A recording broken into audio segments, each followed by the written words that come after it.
खाला बिल्कुल ही गजब हो गया।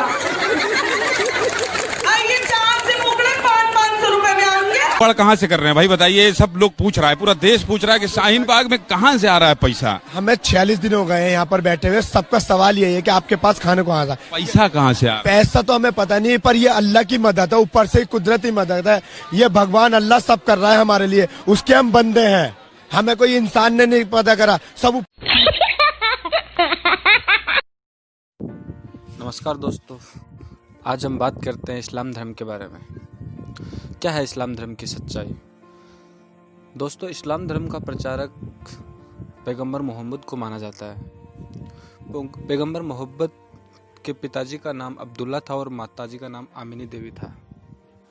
पैगंबर जब अपने माँ के गर्भ में थे तभी उनके पिताजी अब्दुल्ला चल बसे और उसके 6 वर्ष पश्चात उनके मम्मी भी चल बसी। मात्र 6 वर्ष की आयु में पैगंबर मोहम्मद साहब यतीम हो गए, अर्थात अनाथ हो गए। मोहम्मद साहब जब 25 साल के हुए तो उनकी शादी एक विधवा महिला से हुई जिनका नाम खादीजा था। खादीजा पहले 2 बार विधवा हो चुकी थी और वो मोहम्मद साहब की तीसरी पत्नी थी।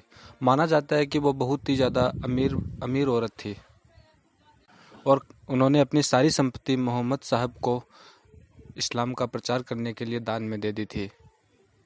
दोस्तों, माना जाता है कि जिब्राइल नाम के एक फरिश्ते ने मोहम्मद साहब को कुरान का ज्ञान प्राप्त करवाया।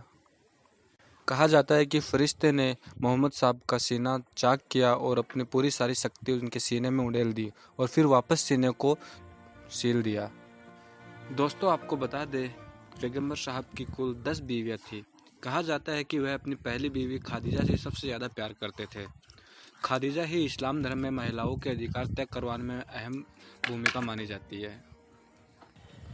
दोस्तों, कहा जाता है मात्र 6 साल की उम्र में आयशा नामक लड़की से पैगंबर मोहम्मद साहब ने विवाह किया और जब वो 12 साल की थी तो उसके पहले मासिक धर्म पर उनके साथ संभोग किया।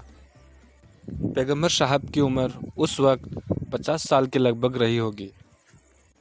दोस्तों, आयशा की उम्र छोटी होने के कारण उन्हें हमेशा बुरखे में रखा जाता था। तभी से इस्लाम धर्म में महिलाएं बुरखा पहनने लग गई।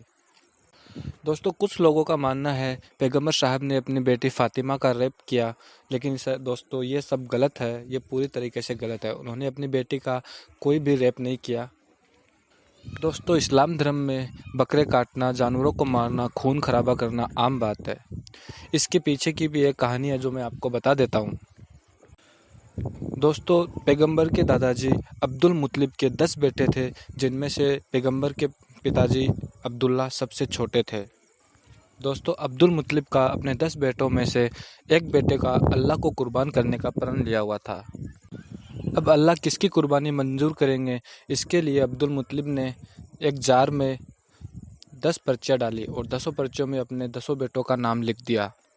जो पहली पर्ची निकाली गई उसके अंदर अब्दुल मुत्तलिब के सबसे छोटे बेटे अब्दुल्ला का नाम लिखा हुआ था।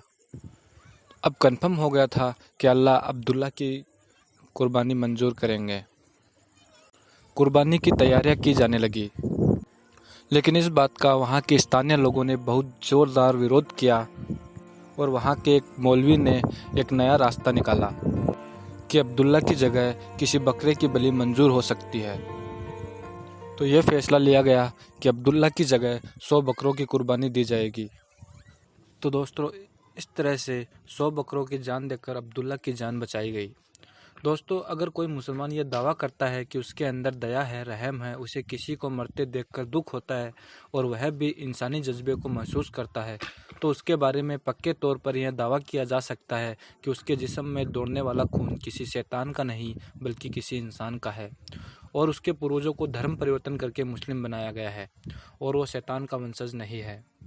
भारत के ज़्यादातर मुस्लिम धर्म परिवर्तन करके मुस्लिम बने हैं।